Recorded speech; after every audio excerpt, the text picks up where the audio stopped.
Sonia, presentar. ¡No!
Pues como todos los martes, vamos a informar sobre el pulso de la salud y terminando la exposición, abrimos para preguntas y respuestas. Empezamos con el doctor Jorge Arcos. Con su permiso, señor presidente, muy buenos días. Les saludos y respeto a todas las mujeres en este y todos los días. Continuamos el informe de los medicamentos adquiridos por el sector salud para nuestro país. En la primera imagen, les recuerdo que se han distribuido hasta hoy 672 millones de medicamentos y material de curación. Y en la siguiente lámina, les muestro que durante la primera quincena de marzo se distribuirán 81.617.099 piezas de medicamentos y de material de curación en las 32 entidades federativas. Derivados de la compra consolidada INSABI 2022, la compra de INSABI y de UNOPS garantizará un abasto mayor del 95% de las claves solicitadas para este primer semestre. En la siguiente, vemos que en los últimos 7 días se entregaron 11.079.531 piezas de medicamentos y de material de curación y están en tránsito 7.587.408 piezas. Asimismo, la siguiente, durante la semana del 28 de febrero al 4 de marzo se distribuyeron 6.155 piezas de medicamentos al Estado de México, 139 piezas de medicamentos contra el cáncer el 2 de marzo. Y el 7 de marzo, con ayuda de Birmex, Sedena y la Fuerza Aérea, se enviaron 896 piezas de medicamentos antirretrovirales a 11 entidades federativas, así como la redistribución de 2.671 piezas de medicamentos para el cáncer al estado de Quintana Roo. En la siguiente, con la suma de 31 entidades federativas, el INSABI, de acuerdo al plan de distribución de la última milla y con ayuda de la Sedena y Birmex, ha podido distribuir en lo que va del año en 14 estados 14.326.993 piezas, para poder abastecer así a 1.165 unidades estatales de salud y del Instituto Mexicano del Seguro Social. Y por último, les informamos que del 27 de febrero al 4 de marzo se prepararon 2.912 mezclas de medicamentos, en particular oncológicos, para pacientes del Hospital General de México, del Instituto de Enfermedades Respiratorias, del Instituto Nacional de Cancerología, del Hospital Infantil de México y el Hospital Regional de Ixtapaluca, estos dos últimos incorporados a esta unidad de mezclas. Muchas gracias. Con su permiso, presidente, secretarias, secretarios, muy buenos días, tengan todas y todos ustedes. 8 de marzo, día para tener muy presente lo que nos falta para lograr la igualdad de los géneros. 8 de marzo, Día Internacional de la Mujer. Vamos a comentar sobre la situación de la pandemia y del avance de la vacunación. Ya tenemos 6 semanas consecutivas de reducción epidémica. Las 32 entidades federativas tienen curvas epidémicas prácticamente en el mínimo. En los 3 indicadores fundamentales, tanto los casos nuevos ocurridos, como la hospitalización, como las defunciones, con un desfase que es conocido de aproximadamente una semana entre cada uno de estos eventos. En nuestra curva epidémica vemos que abrimos la semana con una reducción de 41% y solamente 0.4% son casos activos. Lo mismo en la hospitalización, vemos que tenemos una reducción comparativa con el punto máximo de la epidemia que ocurrió en la segunda ola de 92%. Solamente 10% de las unidades COVID de camas con ventilador y 13% de las camas generales están ocupadas. Y finalmente, en el indicador de mortalidad también vemos una reducción absoluta de 89%. Es una señal muy consistente, como lo hemos venido comentando desde que empezó esta tendencia hace 6 semanas, es lo que está ocurriendo en la gran mayoría del mundo y siempre aclaramos, mientras la epidemia persista en cualquier parte del mundo, todos los países tenemos la posibilidad de que exista un repunte o una nueva ola. Sin embargo, hoy por hoy tenemos una tendencia claramente a la reducción y hemos llegado a niveles mínimos de lo que caracterizamos como periodo interepidémico o periodo entre las distintas olas. Es posible que en esta ocasión sea más sostenido el periodo interepidémico en la medida en que tenemos una muy amplia cobertura de vacunación y también la inmunidad acumulada por haber presentado exposición al virus SARS-CoV-2 es muy amplia en toda la población de México.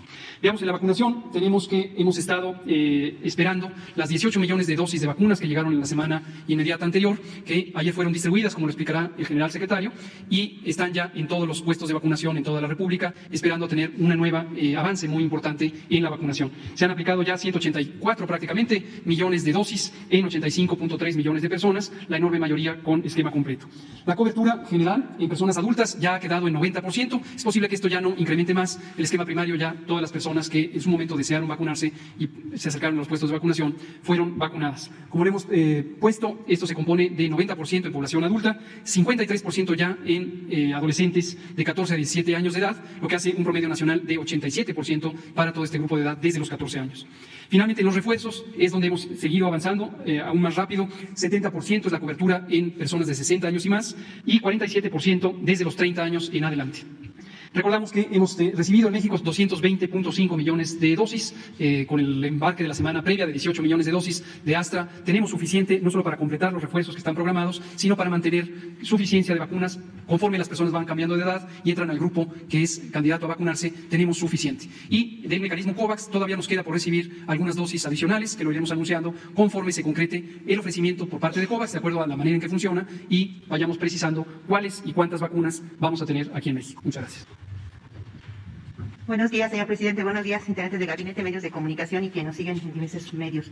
Respecto al regreso a clases, en este ciclo escolar tenemos 208.807 instituciones educativas que ya se incorporaron. En alumnos tenemos 22.922.433 y en docentes contamos con 1.905.995. Afortunadamente y gracias a la participación de todos los que integran la comunidad escolar, pues vamos viendo que va avanzando.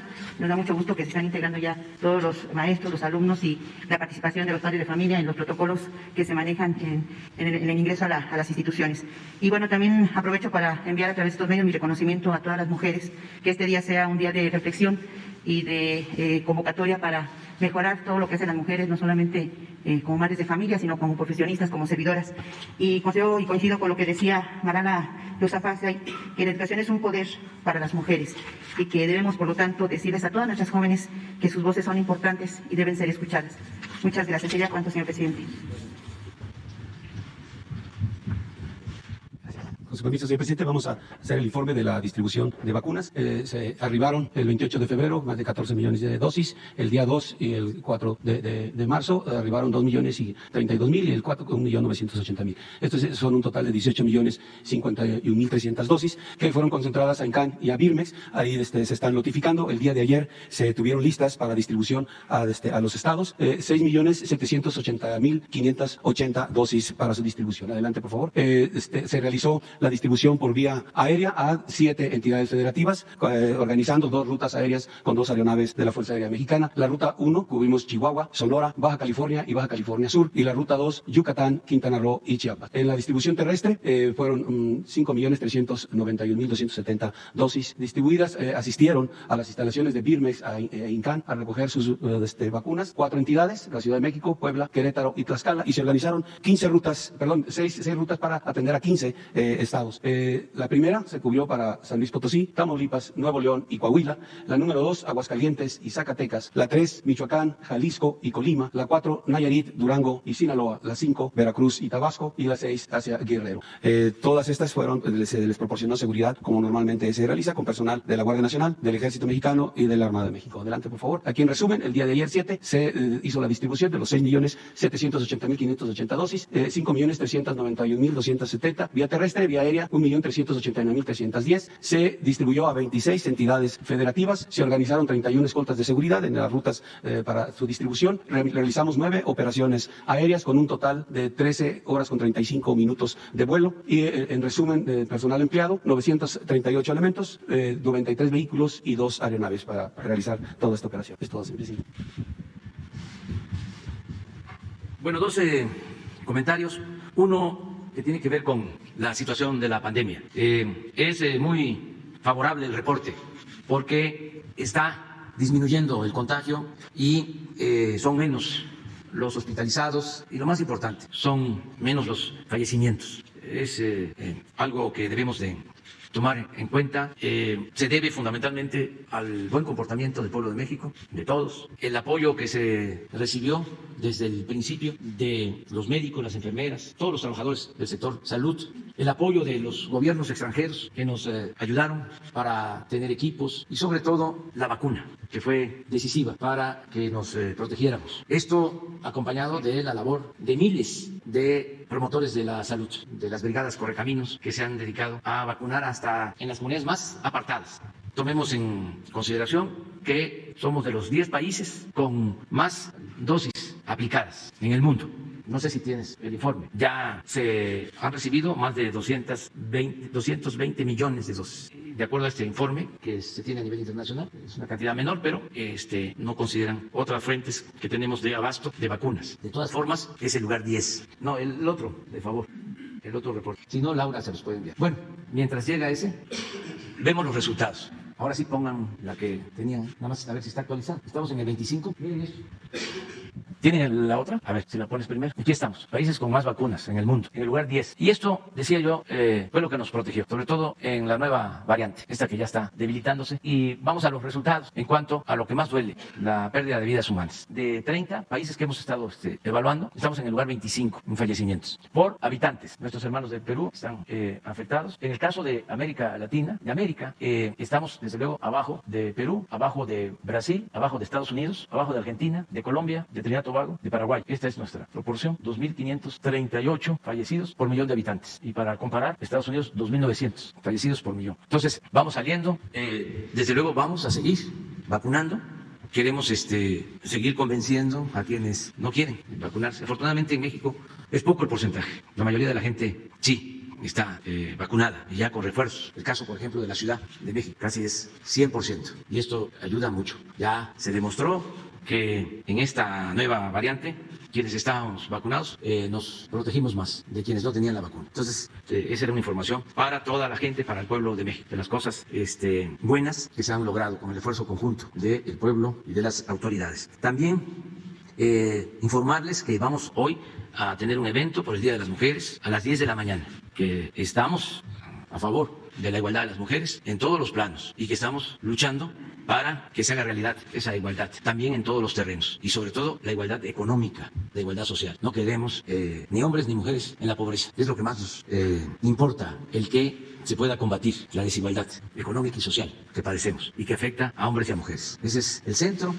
de nuestra preocupación y de nuestro quehacer público y vamos a seguir trabajando. En eso se ha avanzado mucho porque en los programas de bienestar son más las mujeres que se benefician que los hombres, en las becas, en la pensión para adultos mayores, en el apoyo a personas con discapacidad, hasta en el trabajo del campo. Ya están participando más en los programas las mujeres. Ayer hablábamos de la entrega gratuita de fertilizantes y ya en un porcentaje de más del 30% son beneficiarias, son mujeres las que reciben este abono, este fertilizante para el cultivo de la tierra. Entonces vamos a estar a las 10 de la mañana en el acto en honor a las mujeres para seguir luchando por la igualdad. Muy bien, vamos a los que quedaron pendientes. Diego Elías Cedillo, luego es Judith Sánchez, adelante. Buenos días, señor presidente, buenos días, secretarios, secretaria, buenos días a todos. Diego Elías Cedillo, Tabasco Hoy, Campeche Hoy, Quintana Roo y Diario Basta del Grupo Cantón. Señor presidente, con base también en el día 8 de marzo, conocer su opinión, cómo ha sido la evolución de la mujer en la historia de México. Desde aquella época en la que Elvia Carrillo Puerto, si no me equivoco, en Yucatán, ocupó una diputación, se dio este primer inicio de la vida pública en el país de las mujeres. Conocer, presidente, por qué usted ha nombrado a mujeres en puestos relevantes del gabinete, en su momento a la secretaria de Seguridad, Rosicela Rodríguez, a la secretaria de Educación, Delfina Gómez, a la primera gobernadora del Banco de México, etcétera, las ministras de la Corte. ¿Cuál ha sido la razón por la cual usted las ha nombrado? ¿Y cuál sería el legado que usted que usted gustaría dejar en el país al terminar su mandato para todas las mujeres de México? Gracias. Bueno, primero hay que recordar en este día que la lucha por la igualdad de las mujeres surge del movimiento revolucionario de México.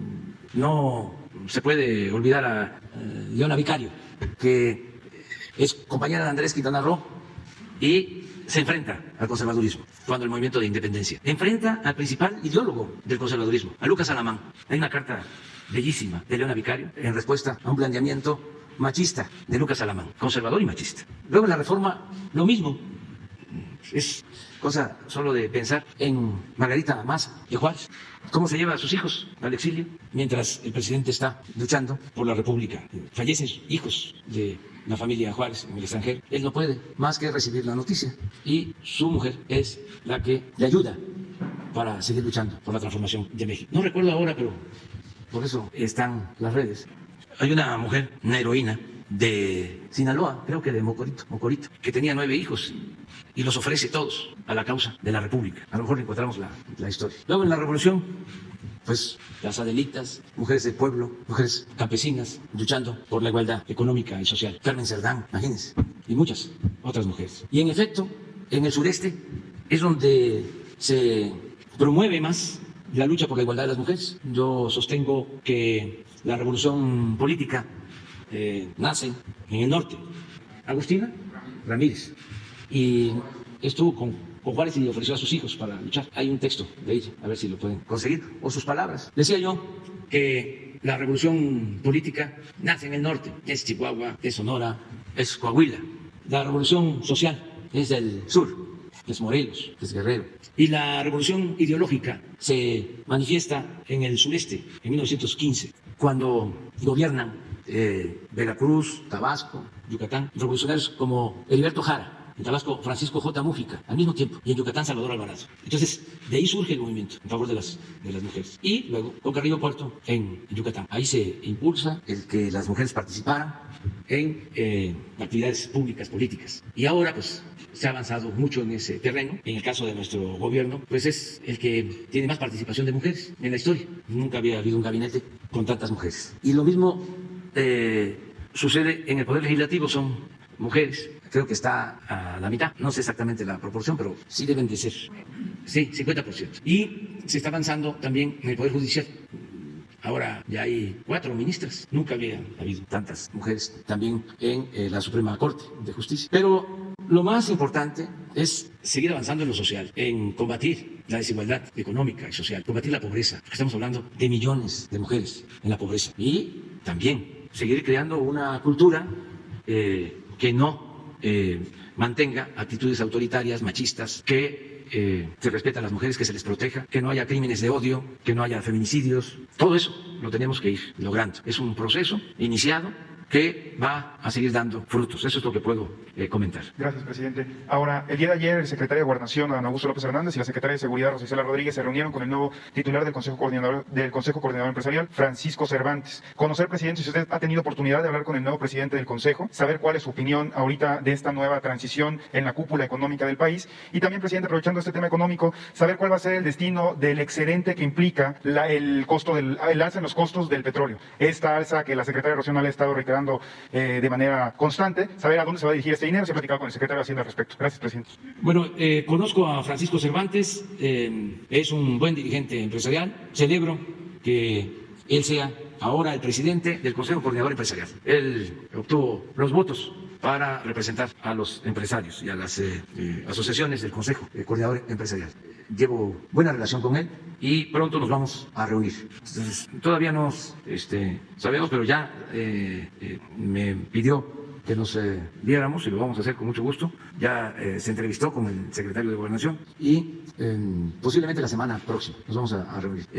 Es una muy buena persona, nos ha estado ayudando porque él era ya presidente de una cámara. Yo creo que la CONCAMIN ya era el presidente y son 7 votos para elegir. Y tengo entendido de que él obtuvo en una primera ronda 5 y luego muy acertadamente los 2 que no estaban pensando en votar por él se adhirieron, de modo que obtuvo los 7 votos necesarios. Es legal y legítimamente el presidente del Consejo Coordinador Empresarial y vamos a mantener buenas relaciones, sin duda. La otra pregunta que me hiciste sí, es importante que se tenga en México, que sepan todos los mexicanos, que no vamos a tener problemas de aumentos de precios en combustibles ni en energía eléctrica, a pesar de la invasión y de la guerra en Ucrania. Nosotros no vamos a aumentar los precios de las gasolinas, del diésel, ni el precio de la luz, para que estemos tranquilos por eso. Desde luego, se están produciendo desequilibrios en el mercado de combustibles por algunas medidas que se están tomando. Esto ha llevado a que aumente el precio del crudo. La mezcla de petróleo mexicana está en $115 por barril, aunque todavía no llegamos a lo que costaba el crudo en la época de Felipe Calderón o de Fox, sobre todo Calderón, que fue el que recibió más dinero por altos precios del petróleo. Pero ya es un precio alto y hay una tendencia que pueda seguir aumentando. A nosotros no nos afecta. Esto no lo deseamos porque sí afecta a las economías del mundo. No olvidemos que no todos los países tienen petróleo. Tienen petróleo 20 países en el mundo. Entonces, nosotros tenemos la dicha, la fortuna de contar con petróleo. Y logramos, que esto también es importante, informarlo, porque si no, pues no se da a conocer en los medios de información. Logramos detener la caída que se venía dando en la extracción de petróleo. En 14 años consecutivos, año con año, se caía la producción de petróleo. Y nosotros estabilizamos y ya estamos arriba de cómo recibimos la producción de petróleo. Es decir, tenemos petróleo y como se invirtió en su momento también en exploración, tenemos suficientes reservas de petróleo. Entonces, se está exportando petróleo y estamos obteniendo excedentes.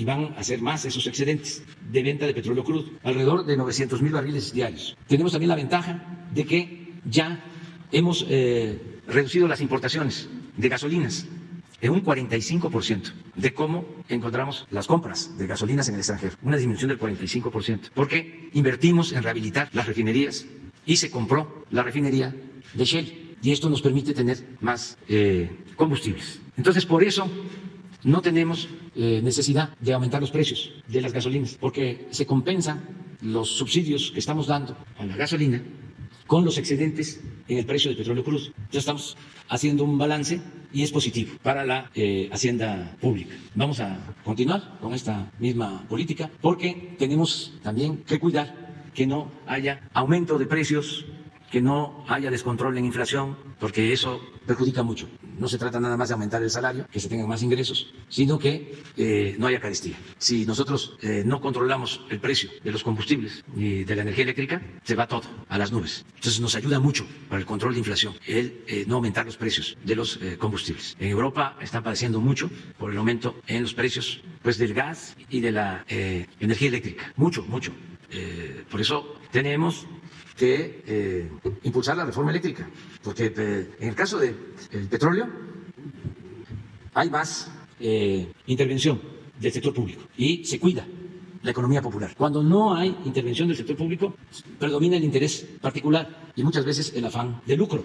Entonces, en el caso de la industria eléctrica, se estaba perdiendo el control del sector público. Eran las empresas particulares, sobre todo las empresas petroleras de la industria eléctrica, extranjeras, las que ya se estaban convirtiendo en monopolios. Y entonces eso iba a llevar pues, a que aumentara cada vez más el precio de la luz. Yo hago un llamado para que los legisladores en su momento pongan por delante el interés general, el interés público, el interés de la nación, no el interés de las empresas particulares. Además, no es una medida arbitraria. Se les está dejando el 46% del mercado, pero queremos que el 54% lo maneje la Comisión Federal de Electricidad. Sobre todo lo que tiene que ver con el abasto, el servicio doméstico, para que no aumente el precio de la luz a consumidores domésticos.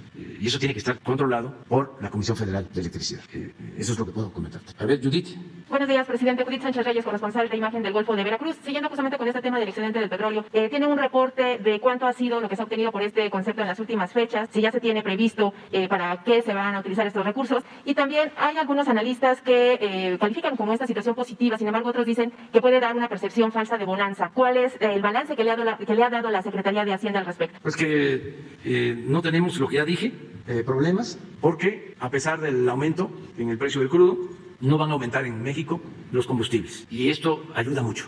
No es lo mismo que en otras partes. Entonces estamos en ese sentido protegidos y ojalá haya un arreglo mediante el diálogo y se detenga la guerra y sobre todo que no haya pérdidas de vidas humanas. Eso sería lo mejor. Sin embargo, pues los que están en conflicto están tomando medidas de sanciones en lo económico y tienen que ver con el petróleo y tienen que ver con el gas. Europa depende mucho del gas de Rusia y también Rusia es un importante productor de petróleo. Entonces, esto es lo que está produciendo los desajustes en el mercado de estas materias primas, que son fundamentales. En el caso nuestro no tenemos problema, no va a aumentar el precio de la luz y tenemos capacidad para producir energía eléctrica, porque afortunadamente todavía no está impactado el precio del gas que se está importando. O sea, donde está aumentando el precio del gas es en Europa.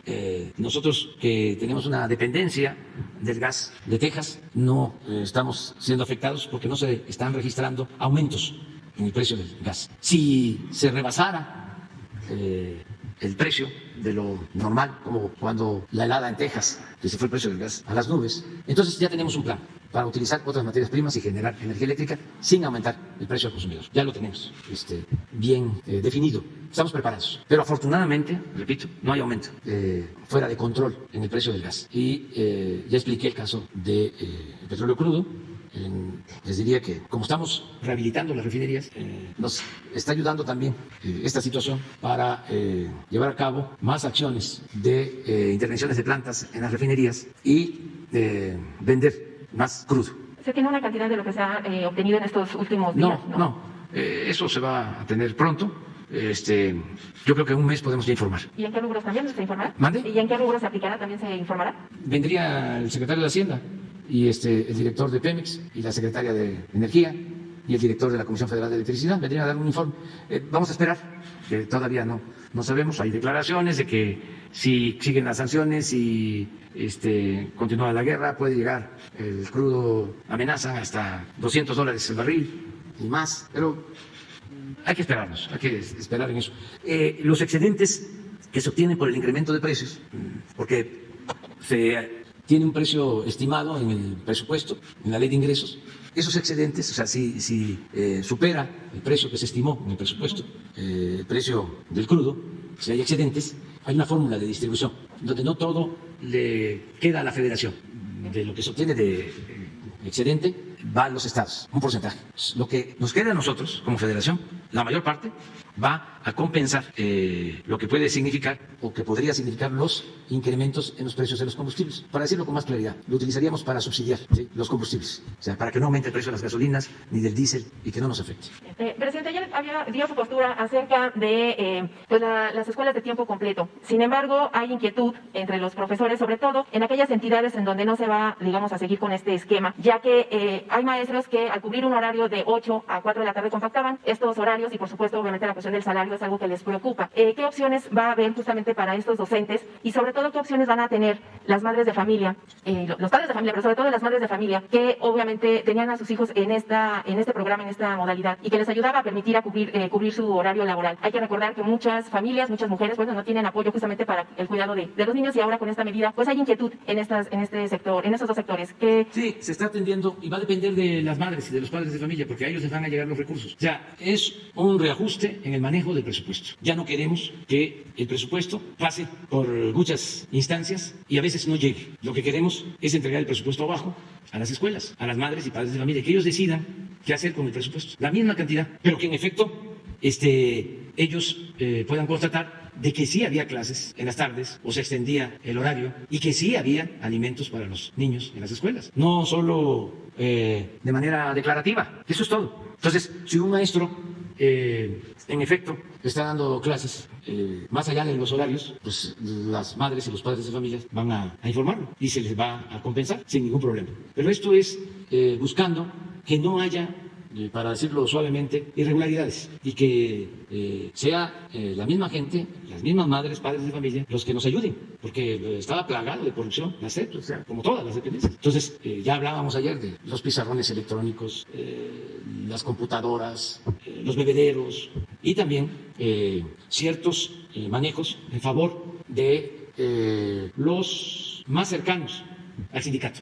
Eso es lo que se está viendo. Hay algunas entidades, entre ellas Guerrero, Colima, Ciudad de México, que anunciaron que van a mantener este programa. En esta entidad, presidente, si se llegaran a sumar más, hasta el momento hay 3 entidades, si se llegaran a sumar más entidades que estuvieran, digamos, con esta postura, ¿no habría posibilidad de que se diera marcha atrás a esta decisión y siguiera este programa a nivel nacional? Sobre todo tomando en cuenta que a lo mejor estas entidades van a tener que canalizar recursos que estaban para otros rubros. ¿No se verían ahí afectadas las economías estatales? Nosotros ayudamos, siempre ayudamos. O sea, lo que queremos es revisar la operación del proyecto. Estamos haciéndolo igual con el programa de bienestar destinado a la producción, el antiguo Procampo. Estamos revisando los padrones y va a continuar el programa, pero queremos saber quiénes reciben los beneficios, que realmente le llegue a los productores y que no nos encontremos de que son líderes los que reciben, los servidores públicos. Entonces, todo esto lo que estamos corrigiendo, porque era mucho el dinero que se fugaba, que no llegaba a la gente. Y lo mejor es que se entregue a las comunidades, a los pueblos. Eso es la democracia, gobierno del pueblo, para el pueblo y con el pueblo. Entonces, no va a faltar, no desaparece la alimentación en las escuelas, no se puede. Nada más que queremos que realmente haya alimentación, que no sea nada más en algunas zonas, algunas partes, y se esté enviando dinero que se utiliza para otras cosas. Lo que pasaba también con salud, cómo se enviaba dinero a los estados para el llamado seguro popular, que ni era seguro ni era popular, y lo que hacían era utilizar ese dinero para otras cosas o comprar medicinas carísimas que distribuían los políticos, que todavía están, latinos y todos estos, que imagínense, que hacían su agosto, todavía tienen clientes en estados, y hacían su agosto porque ahora están financiando periodistas. Imagínense qué negocio tenían, que eso les ha dolido mucho. Entonces, pero es eso básicamente, ¿no? Y aquí lo vamos a ir viendo y no hay ningún problema. Me llamó la atención, decía yo, porque hasta Claudio X González, Martín Moreno, escritor conservador, y finalmente reaccionario, defendiendo la educación pública. ¿No? ¿Qué está pasando? Sí. Ahora son defensores de la educación pública. ¿Ustedes creen que Martín Moreno le preocupe la educación pública? ¿A Claudio X González le preocupa la educación pública? Finalmente, presidente, la filtración de los audios en donde está involucrado el fiscal Alejandro Gertz Manero, más allá de que es un caso de índole personal y todo lo que conlleva, esto no ha de alguna manera puesto como en alerta al gobierno federal en el sentido del espionaje a otras dependencias de Procuración de Justicia, porque finalmente se revela una vulnerabilidad, por decirlo de alguna manera, que incluso también pudiera estar pues en ese contexto la propia presidencia de la República. ¿Usted ha considerado pues tomar en cuenta esta situación, sobre todo por lo que se está viviendo a nivel interno, pero también tomando en cuenta el contexto internacional, presidente? Gracias. Pues mire, sigue habiendo espionaje de grupos de intereses creados. Ayer hablaba yo de abogados, de políticos corruptos, de las grandes corporaciones, de los conservadores, mafia política. Eso sigue haciendo esa labor. Hace poco nos informaron de que todo este grupo que está en contra de nuestra habían comprado aparatos, y esto aprovecho para informar porque puede ser que no sea cierto, pero son capaces de todo para sacar información de los celulares. No sé, porque no tengo yo experiencia en estas cosas, en esas tecnologías, pero es sacar las memorias de los teléfonos, hackear. Acabamos de recibir en la oficina un correo del teléfono del gobernador de Sonora, Alfonso Durazo, pidiendo un apoyo económico. Y ya se le habló ayer. Pues eso está de moda. Y es que le hackearon su teléfono. Eso, WhatsApp. Y sí, es que yo no puedo explicar bien exactamente, pero sí, son notas, sí, es WhatsApp. Entonces, que habían comprado un equipo de muchos millones de dólares para intervenir y sacar información. Pero esto con propósitos políticos. Es un grupo opositor a nosotros.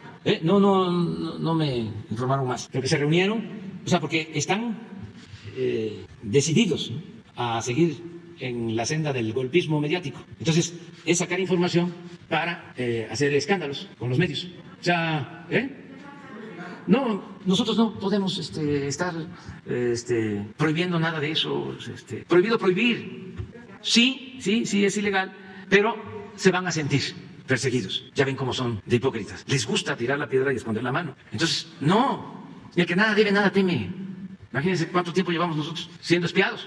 Más que ahora lo están extendiendo pues a más personas. ¿Se acuerdan cómo cuestionaron de que en el gobierno del presidente Peña se espiaba, ¿no?, se grababa a dirigentes? Pues ahora los mismos que se quejaban de que los espiaban son los que están llevando a cabo toda esa labor. Lo digo porque como nosotros tenemos mucha gente que nos informa, millones de ciudadanos inteligentes que no espías, nos van a seguir haciendo llegar información. Los choferes de los fifís, los chefs, compañeros meseros, todos están ayudando y nos mandan información. Por eso lo que dices sobre las llamadas, ¿no?, solo asegurar que nosotros cancelamos el CISEN, que no se espía a nadie, que no se graban conversaciones telefónicas como era antes, y que la inteligencia que se tiene es para enfrentar al crimen organizado, básicamente, no a opositores como era antes. Sin embargo, el bloque conservador sí tiene equipos de informantes y desde luego tiene a su servicio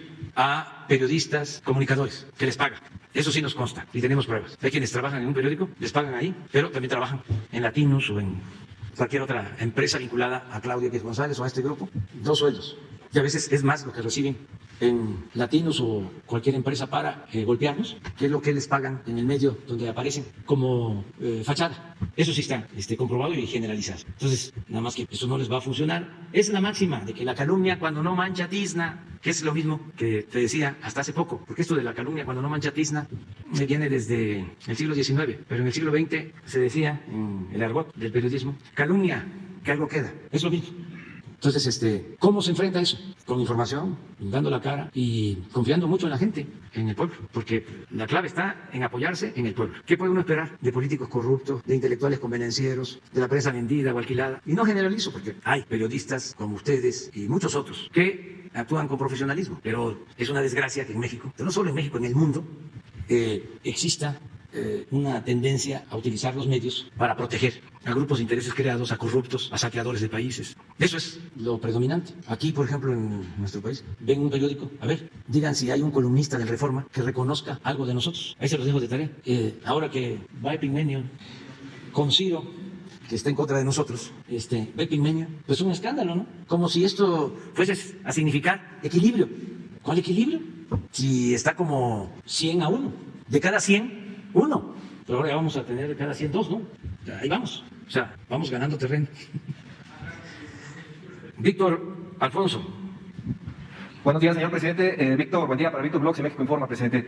Presidente, visitamos Atitaleaquia, Hidalgo, ya van dos años consecutivos, y los habitantes de esta región, presidente, tienen todavía la esperanza en creer en su gobierno. Se lo digo de esta forma porque, como usted sabe, en esta región se va a construir la refinería Bicentenario. Como usted lo sabe, pues solamente se construyó una barra perimetral y que pues prácticamente nos costó a todos los mexicanos 620 millones en el sexenio de Felipe Calderón, presidente. Al momento de escuchar lo que usted comentó aquí en la conferencia de prensa de que tiene la intención de construir un hospital, los colonos pues tienen esa confianza en usted de regresarles un poquito lo que les robaron en esos años, porque al fin y al cabo, presidente, la gente todavía pensaba que se iba a construir la refinería, incluso pues todavía el sentir, y bueno, aparte de otra desgracia que ocurrió allí, presidente, de una explosión de una empresa de agroquímicos, que pues sinceramente sí llama la atención el sentir de la gente, presidente, de que al parecer han sido olvidados, no han sido escuchados por el gobierno, presidente. Entonces, lo que piden los habitantes, presidente, es de que si les pueden brindar la atención, sobre todo para revisar la cuestión de salud de esa explosión, porque hay habitantes que se encuentran afectados. Y también le quiero comentar por parte de ellos que piden que el hospital sea de especialidades para que puedan atender las situaciones que se presentan ahí. Además de que se están pues realizando acciones, sobre todo en el ámbito ecológico, presidente. No sé si podría pedirle la atención a la secretaria de Medio Ambiente, María Luisa Albores, para que vaya a revisar lo que está sucediendo, porque se está construyendo un basurero también ahí. Y lo que no quieren ahí los habitantes es de que se afecte los mantos acuíferos de la región, sobre todo para el abasto del agua, presidente. Además de que hay muchos problemas ecológicos, presidente, también te lo comento para que si, pues más bien lo puedan atender, presidente, ¿no? Este sería mi primer planteamiento y yo te hago otro. Sí, vamos a atender esta demanda y sí se va a utilizar una parte del terreno para la construcción del hospital y va a ser un hospital de especialidades. Es el hospital que se inundó en Tula.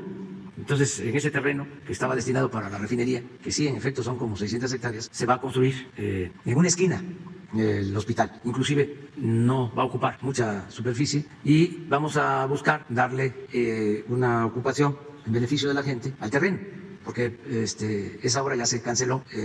Estaba incluso mal planeada, porque se hizo con propósitos políticos. Los que se acuerdan de este asunto seguramente saben de que hubo una especie de convocatoria a todos los estados y todos los estados o los gobiernos ofrecían terrenos, hicieron negocio porque compraron terrenos. En Guanajuato, por ejemplo, compraron una gran extensión de terreno porque supuestamente ahí se iba a colocar la refinería y se demostró que compraron los terrenos a precios elevadísimos. Se aprovecharon para hacer negocio. Hubo corrupción. Entonces al final deciden, va a ser Hidalgo, cerca de Tula, Italaquia, y empiezan. Pero en efecto, nada más construyeron la barda y la cancelaron y quedó el terreno. Y ahora ese terreno es el que vamos a utilizar, pero no todo, para la construcción del hospital, que es un compromiso que tenemos y lo vamos a cumplir. Y va a ser un hospital de especialidades. Por lo otro, decir que estamos atendiendo toda la zona. Se está rehabilitando la refinería de Tula. Se está construyendo una planta coquizadora. En toda la región hay trabajo, porque estamos invirtiendo 50,000 millones de pesos en la construcción de la coquizadora, que es para extraer gasolinas, no producir combustible y no contaminar. Entonces estamos invirtiendo bastante en toda esa región. Y vamos a seguir ayudando a los pobladores de Hidalgo. Continúan los programas de bienestar para todos. Yo creo que ellos se dan cuenta, la gente se da cuenta de que es distinto, ya no es lo mismo de antes. Ahora mismo estamos adelantando los apoyos a los adultos mayores. Se están dispersando todos los recursos por lo de Las Vegas. Y eso va a seguir en beneficio de Hidalgo y en beneficio de todos los habitantes del país. Presidente, la petición que me habían hecho los habitantes de que vaya la secretaria de Ecología, sí, o de Medio Ambiente, más bien es de Medio Ambiente, no sí. de Ecología, es de Medio Ambiente, para que revise lo que le acabo de comentar de la situación del basurero. Sí, ¿no? Por favor. le pedimos a María Luisa Albores que vaya allá. Presidente, mire, ahorita que estaba usted hablando de temas de bienestar, también le hago otra petición por parte de los beneficiarios de las becas. Sobre todo, no sé si le den informe de que se estén dando de baja a beneficiarios, porque, bueno, hablo en general, no quiero poner un tema de un estado, o hablo en general, presidente. Usted sabe que siempre que le he venido a plantear estos temas, más hablo en general para que la gente pues sea beneficiada, porque no me gusta traer agenda de un municipio ni de un estado. Me gusta hablar en general y hablar por la gente. Le vuelvo a repetir, no sé si le informen que estén dando de baja beneficiaria. No. Sobre todo en becas básicas y alumnos también de educación superior, sobre todo en la beca de jóvenes escribiendo el futuro. No tengo esa información, pero vamos a pedir que nos informen. No hay instrucción para dar de baja. Al contrario, Le comento esto. hay que incrementar el número de becas. Le pide a la gente que revise ese Sí. tema, porque sí están dando de baja. A mí me han escrito. Mire, yo no le puedo traer pruebas porque está completamente prohibido. Incluso los mismos programas lo dicen, o los que manejan los programas, de que compartan información. La vez pasada le traje un caso de Texcoco. No nada más era un caso, eran una matrícula que se estaba dando de alta, presidente. Entonces, sinceramente, pues yo le pido ahí, no sé si el coordinador no ve que a quien afectan es al programa y a la imagen de usted, presidente. No, pero aquí está la secretaria de Educación para que hable contigo ahora y que tú le digas y para verlo con Abraham, que es el coordinador. Y le piden los beneficiarios también de la beca de educación media superior, presidente, que se está trazando el pago, que es el adelanto. Comenta la coordinación, y usted lo puede ver en los posts de la coordinación de becas, en las redes sociales, que les piden que hagan cita, pero no sale la cita, tarda mucho. Entonces eso retrasa. Incluso todavía ni entregan el apoyo del año pasado, presidente. Entonces, nada más para comentarle todo esto, usted sabe que siempre las denuncias que yo le hago sobre estos temas no es información inventada, presidente, porque usted siempre nos ha dicho, tráeme pruebas, ¿no? Pero yo no les pido pruebas a los beneficiarios porque si no luego van a decir que yo soy un intermediario. Yo no soy un intermediario en esto, presidente. Nunca he utilizado, y si usted revisa la información que yo tengo en mi canal, porque bueno, usted sabe que soy de redes sociales, nunca les pido información por lo mismo, porque si no malinterpretan, no vayan a decir que yo estoy gestionando estos apoyos. Nunca lo he hecho, siempre lo he hecho con la intención de informarles nada más, y sobre todo la fuente oficial, que son ellos. Nunca he ido a otro extremo, presidente. Lo vamos a hacer, vamos a revisarlo y qué bueno que lo planteas, porque todo esto nos ayuda a empujar el elefante. Gracias, presidente. Carlos Guzmán.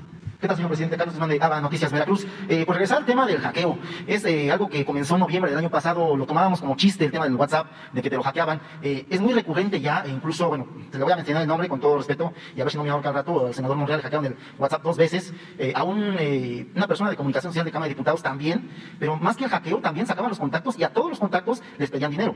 Es algo que regularmente yo decía, pues uno que otro, ¿no? Pero regularmente es a políticos, es a personas que tienen que ver con medios de comunicación y también a empresarios. Yo por la información que manejo tengo teléfonos senadores personales y sí ha sido muy frecuente esto. Ahorita que menciona el tema, sí me saltó y sí la verdad quisiera preguntarle a petición mía, que yo tengo ya muchísimos candados en mi equipo celular, preguntarle qué se está haciendo, si hay una averiguación específica del tema y aunque no mencione ahorita el nombre del grupo opositor que usted indica que está detrás de esto, con este software, que nos comente algo de lo que tenga de información que nos pueda compartir, señor presidente. Pues tenemos nosotros protección para todo el sistema que tiene que ver con las comunicaciones de seguridad pública. En eso hay protección. Lo que tiene que ver con el combate al crimen organizado. Pero esto está más relacionado con lo político y también con los fraudes que se cometen. Yo lo veo más por el lado político, es sacar información, grabaciones, textos y utilizar ese material para difamar o para golpear políticamente. Ya vamos a tener más elementos y si encontramos algo, aquí lo vamos a dar a conocer. Algo más concreto. Sí, seguro, con las pruebas suficientes. Pero es una advertencia para que se sepa.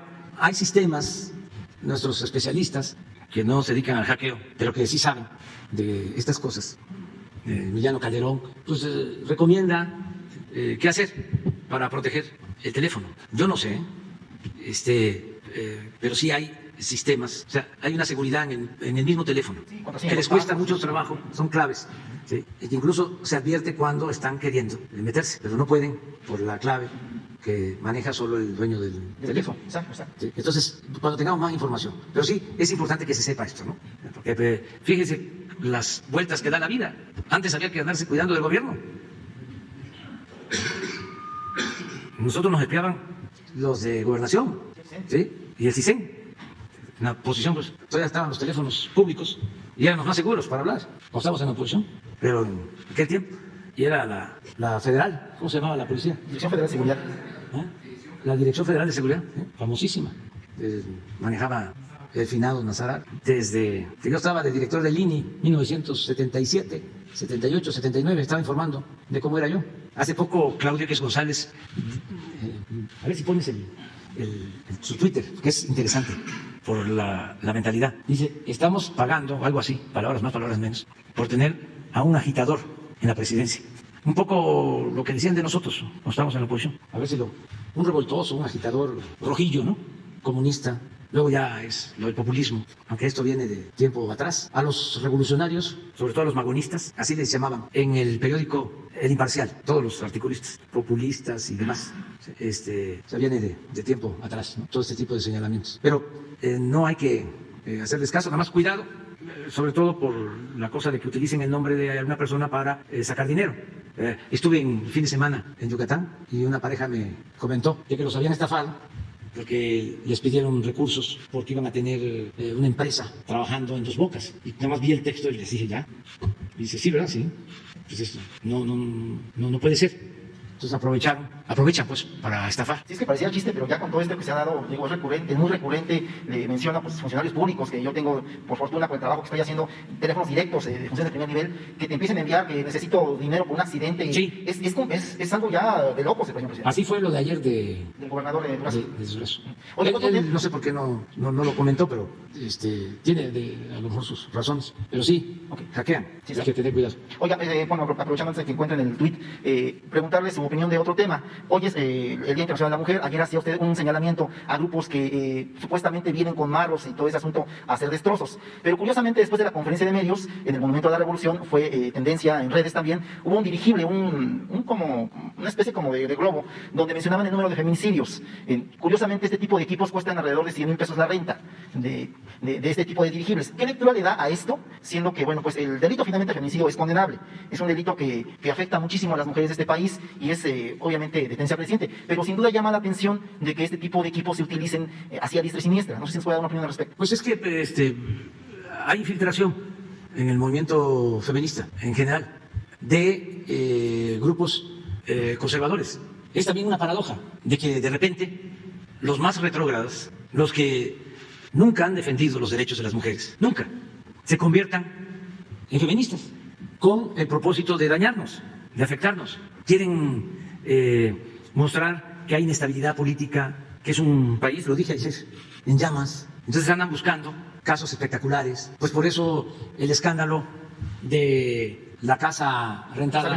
Sí, imagínense convertir eso en trending topic. Pero es un asunto nada más de sentido común.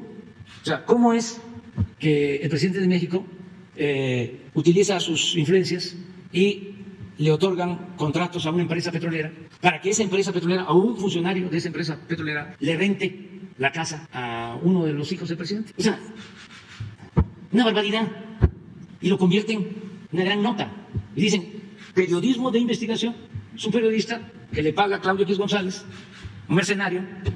Dice Carmen Aristegui, es que se trata de un periodista muy serio, de prestigio. ¿De dónde viene el periodista? Pues de un periódico de Guanajuato, de derecha. Ahí se formó. ¿Cuándo estos periódicos ayudaron a que triunfara nuestro movimiento? Nunca. Los periódicos conservadores. El Norte, pues. Yo podía ir a Nuevo León a una gira, no existía. Y si acaso iban a sacar algo en contra para publicarlo. Y así el AM en Guanajuato, y así los de Jalisco, y así en todos lados. No es el caso, por ejemplo, de Por Esto o de Noticias de Oaxaca, para hablar de otros, o del Istmo. Muy pocos programas de radio que yo me acuerde, muy pocos. Bueno, en Tijuana, las estaciones del ingeniero Bonilla, ahí se nos dio espacio. Un señor Carrizales, que no se me va a olvidar nunca, de Guaymas. Ese, hasta los momentos más difíciles, nos abría el micrófono. Allá en mi tierra, los de telereportaje, en radio estoy recordando. Ya les comenté de un conductor de radio en Guanajuato que me hace una entrevista. Es duro en las preguntas y lo corren de la radio y me habla para decirme, tiene usted razón. Entonces los medios no ayudaron al movimiento, ni el proceso. O sea, y dicen, nosotros no tenemos que ver nada con la política, nosotros nos dedicamos al periodismo. Pues sí, es un periodismo, pero no es el periodismo de Daniel Cabrera ni de los Flores Magón. No es el periodismo comprometido, es el que administra el escándalo, la descomposición política, la descomposición social. Es como algunos sectores, ¿no?, de la llamada sociedad civil, que se la pasaban haciendo análisis de la realidad. Pero ya cuando iba uno a decirles, oye, hay que cambiar la realidad, no, yo en eso no me meto. Puro análisis de la realidad. Y se trata de transformar la realidad de opresión y de injusticias. Entonces, son escándalos, ¿no? Pues para eso se utiliza el sacarte información. Eso es lo que está de moda. Y sí es una política golpista. porque es ir desacreditando a los gobiernos que ellos consideran contrarios a sus intereses. Entonces, ¿cómo los vamos debilitando? Con escándalos, mostrando de que no son honestos, que son iguales. Y entonces hay que hacer investigación, dónde viven sus hijos, dónde estudian sus hijos, a qué restaurante van sus hijos, qué hacen sus hijos, qué hacen sus familiares. Se meten para que la gente diga no. ¿Cuál ideales? ¿Cuál principios? Es lo mismo, son iguales. No, no somos iguales. Y ya finalmente, si me permite, en el Senado de la República hay una propuesta que regularmente se aplica en los demás países con este tema de la crisis COVID, pues se dio en España, si no me recuerdo también en Chile, que es el asegurar un salario básico vital. Esta propuesta la han manejado varias senadoras de Morena, pero también el senador Damián Cepeda, es de Acción Nacional, yo lo sé, pero creo que es importante la propuesta de que se pueda considerar un salario básico vital para que las personas en crisis como el COVID puedan tener garantizado un salario cuando queden desempleados. No sé si en su gobierno se está contemplando esta posibilidad, o se ha contemplado esta posibilidad después de lo que pasó con COVID-19, que mucha gente se quedó sin trabajo, que pues tenía problemas económicos para mantener a su familia. Esa sería la última pregunta que le haría, y le agradezco por supuesto el uso de la voz, si se está contemplando esta posibilidad, independientemente de colores, porque digo que el Senado la tiene el senador Damián Cepeda, también senadoras de su partido, pero se está contemplando en el gobierno federal esta posibilidad, dejarlo como legado para el próximo gobierno. Gracias. Pues nosotros lo que estamos procurando es de que haya trabajo, que haya empleos y que se complemente con políticas de bienestar, lo que podemos llamar el establecimiento del estado de bienestar, que hacia allá queremos ir, que la gente no padezca por hambre, que tengan cubiertas sus necesidades básicas de salud, de educación. Por ejemplo, es un desafío y vamos a cumplir en un año, ya a finales de este año, vamos a tener muy avanzado el sistema de salud pública con atención médica y medicamentos gratuitos. Ya está funcionando. ¿Sí? Y ustedes van a los institutos de salud, ¿sí?, y no pagan, es gratuito. Eso nunca se había visto. Y va a ser universal para todos los que no tienen seguridad social. Es decir, el derecho a la salud, eso lo vamos a garantizar, como el derecho a la educación y procurar que no falte trabajo y que los ingresos, los salarios, sean justos. Ese es el propósito. Otra cosa no lo tenemos contemplado porque también tiene que ver con el presupuesto. El programa de adultos mayores nos va a significar para el 2024 alrededor de 350,000 millones de pesos de presupuesto. 350,000 millones de pesos. Muchísimo. Es algo nunca visto. Pero todos los adultos mayores de México tienen garantizado el derecho a la pensión. Eso es un logro importantísimo. Y son 350,000 millones del presupuesto público, no es deuda. Entonces, tenemos que cuidar también de no gastar más de lo que tenemos de ingresos. Que afortunadamente empezamos muy bien el año, están aumentando los ingresos de la hacienda pública, por lo mismo, porque no hay corrupción, porque no hay condonación de impuestos. Entonces, ahora estamos obteniendo ingresos mayores en aduanas, porque ya las aduanas marítimas y las aduanas fronterizas están a cargo de la Secretaría de Marina y la Secretaría de la Defensa, y se está notando cómo se está incrementando el ingreso. Lo mismo como se está combatiendo el contrabando, que nos afectaba mucho, sobre todo el contrabando de combustibles. Ahora Pemex está vendiendo más, tiene más ingresos, y esto nos ayuda pues para mantener los precios sin aumentos en los combustibles. Entonces, esas propuestas pues no consideramos que podamos nosotros aplicarlas. ¿No lo encontraron? A ver, aquí está. Estamos padeciendo las consecuencias trágicas de tener a un agitador en la presidencia, un revoltoso. ¿Qué se imaginan para su concepción conservadora? Es fifí. Pues somos como gentes muy extrañas. Ese era. Sí. Claro que soy agitador de conciencia. Si estamos por la revolución de las conciencias, y eso es lo que ellos no quieren. ¿Cómo se van a agitar las cosas si son conservadores? ¿Qué es el conservadurismo? Pues conservar, mantener el statu quo, que no se mueva nada, que todo siga igual. Agitar significa reformar, transformar, revolucionar. Eso no, hay que mantener el estado de privilegios, que sigan ellos robando y que no paguen impuestos y que se elimine la educación pública, porque ese es su pensamiento de él y de muchos. El otro día me preguntaban, oye, ¿pero cuántos son los que están en contra? Digo, pues son millones. No, pero ¿cuántos?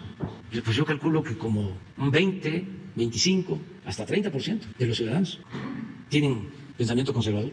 Y si estamos hablando del 30%, estamos hablando de 25 millones. Son muchísimos. Les comentaba yo una vez que en la pirámide poblacional, de abajo hacia arriba, de cada 10 de los de abajo, 9 simpatizan. Pero ya empieza a angostarse la pirámide, clase media, baja, media alta, ya empieza a ser distinto.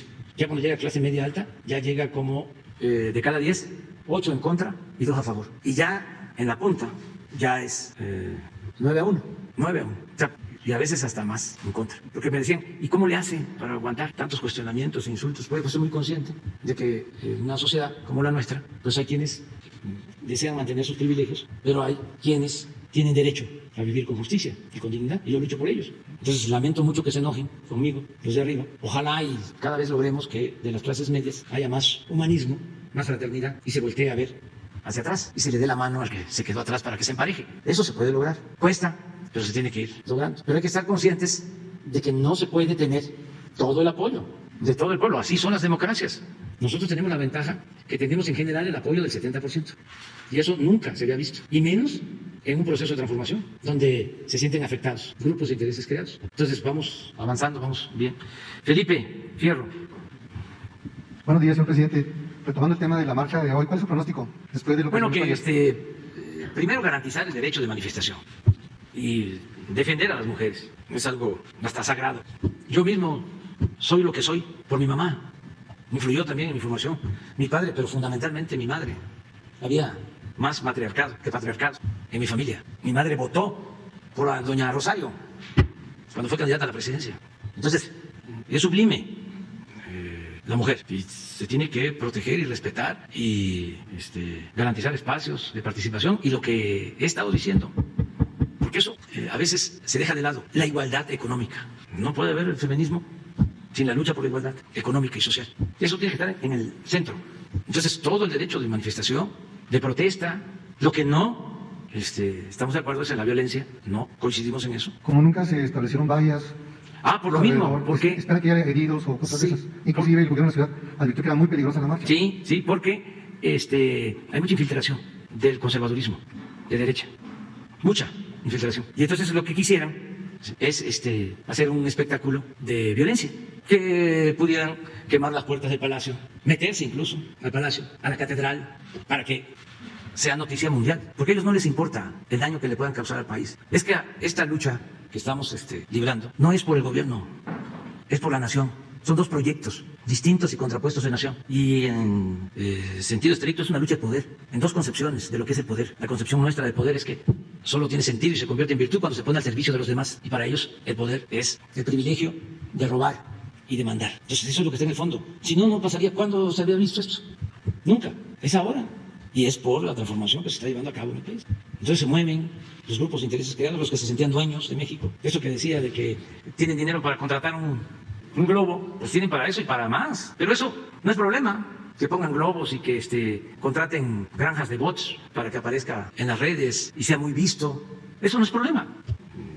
Y los contenidos, las protestas por los feminicidios, todo eso es un derecho, es la libertad. Lo que está mal es utilizar la violencia con propósitos politiqueros, valiéndose de una causa justa, repito, noble. ¿De cuándo acá salen estos feministas? Es que no puedo hablar mucho. No puedo hablar mucho, me tengo que autolimitar, pero también se los dejo de tarea y a todos, reflexionemos. ¿Cuándo el conservadurismo ha defendido los derechos de la mujer? ¿Cuándo? A ver, que me respondan eso. ¿En dónde? Entonces es el colmo que no solo no defienden los derechos de la mujer, se oponen a las libertades que tienen las mujeres y encima de eso utilizan esta lucha justa para enfrentarnos, tratar de desprestigiarnos, afectarnos políticamente, como gobierno y como país, como nación, pero sobre todo al gobierno, porque México es muy fuerte y tiene mucha fama y prestigio. En otro tema, señor presidente, en relación al asunto del agua en Chihuahua. Bueno, ahí han mejorado mucho las relaciones entre los agricultores y la Conagua. Inclusive he tenido pláticas, inclusive dieron un aumento, desde luego espero que le hayan informado del cauce de agua que les van a dar, de la cuota de agua, 75 millones. Eso fue, pues bueno, considerando la situación actual. Sin embargo, hay dos puntos que quisiera comentarle y su opinión. Uno es que la Comisión Nacional de Derechos Humanos emitió una recomendación, la 52VG/2022, dirigida a la secretaria de Seguridad, Rosa Rodríguez Vázquez, donde le pide, por favor, que atienda el sentido de la resolución, porque declara que hubo un uso ilegítimo de la fuerza por parte de la Guardia Nacional en el homicidio de Jessica Estrella Solís, después de la manifestación de la toma de la boquilla, el 8 de septiembre del 20, y le pide pues una remuneración o compensación a los familiares, inclusive el esposo todavía está con lesiones que quedaron. Ese es un punto. cuál va a ser la posición que va a tomar el gobierno federal en este caso. Hoy se trató el asunto en la reunión de gabinete y se acordó cumplir con la recomendación de la Comisión de Derechos Humanos, con los 5 puntos que recomienda la Comisión de Derechos Humanos. Muy bien, en ese mismo asunto del agua, pues sigue el problema y creo que va a seguir porque es un asunto que depende mucho de la lluvia. Sin embargo, se advierte que la escasez de agua va a continuar y esto tiene repercusiones a nivel México porque Chihuahua surte de agua los estados fronterizos de Coahuila, Nuevo León, Tamaulipas, que están demandando cada vez más agua para consumo humano y para riego. Y además el problema es de estar pagando el agua a los Estados Unidos. Y aquí hay algunos puntos importantes. Conagua tiene cerca de 150,000 trámites bloqueados, atorados por burocratismos. Es uno, que no hay un proceso auditado efectivamente para saber cuánto se entrega de agua a Estados Unidos. Se hacen cálculos, pero no se puede establecer o verificar científicamente. También está el problema de que el trasvase del agua a río abierto pues implica una pérdida muy fuerte, prácticamente el 30%. Hace tiempo que no se renuevan los canales, hay una gran filtración de agua, cientos de permisos ilegales derivados de la corrupción. También que se utilizan cultivos que requieren o demandan mucha agua como el nogal. Los campesinos necesitan créditos. Y también un elemento interesante que Conagua compró derechos de agua a los agricultores de una zona de cerca de, suman 8,000 hectáreas, sin embargo se están regando el 70%, cuando esto no debería de suceder porque Conagua ya pagó a los agricultores esos derechos. El planteamiento es, no se ha pensado en hacer una reingeniería, renovar totalmente el distrito, considerando que usted pues, ya está promoviendo esto tanto en Sonora como en Nayarit, para llegar a una solución de fondo que los presidentes, otros presidentes y los gobernadores no han atendido porque cada vez es más grave y así como hay violencia aquí, puede desatarse la violencia en otros lados. Inclusive Tamaulipas ya ha planteado el proceso legal para exigir que le entreguen el agua y los conflictos que pueden derivarse. Sí, estamos atendiendo esto y sí, en efecto, hay que ocuparse del problema de la escasez de agua, sobre todo en el norte.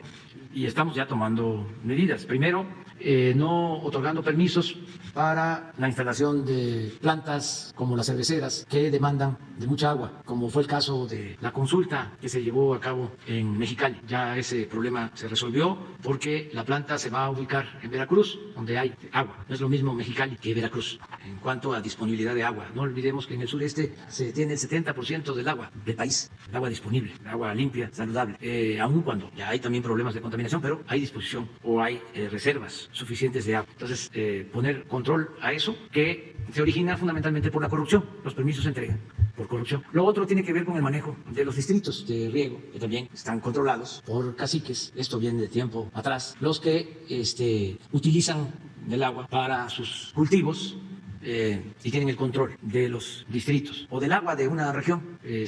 Todo esto se está también atendiendo, que no haya estos acaparamientos del agua y también que no se utilice el agua en cultivos que requieren de mucha agua y que esto limita la utilización del agua para usos domésticos. Entonces estamos también trabajando en eso. Y lo tercero, que es muy importante, es tecnificar el que se tengan recubiertos los canales, que no haya fugas. Esto tanto en los sistemas de riego como en los sistemas de distribución de agua en las ciudades, porque hay una fuga promedio en las ciudades de cuando menos el 30% del agua, porque se trata de tubería ya de mucho tiempo y no se invierte en estar cambiando esas instalaciones cuando eso significaría ahorrar mucha agua y otras medidas, pero sí estamos en ese camino. No es fácil, va a llevar más tiempo. Lo importante es que no se retroceda, que no se vuelva a lo que sucedía antes de que entregaban estos permisos, por ejemplo lo de Mexicali, que no se regrese a lo que pasó en La Laguna, que ya esos modelos productivos no se sigan promoviendo. En el caso de La Laguna, la siembra de la alfalfa sí es muy importante, la producción de leche en la región, muy importante, y es una fuente también de ingresos y de empleos, pero es mucho consumo de agua, entonces se agotan los mantos acuíferos y ya el agua que se extrae es agua de mala calidad, incluso con arsénico, ya un agua que afecta a la salud. Entonces ya eso no puede seguir sucediendo. Entonces nosotros vamos a ir resolviendo todo esto, pero va a quedar pendiente mucho. ¿Habrá algún punto para realizar algún plan o sí, completamente en la zona del río Conchos?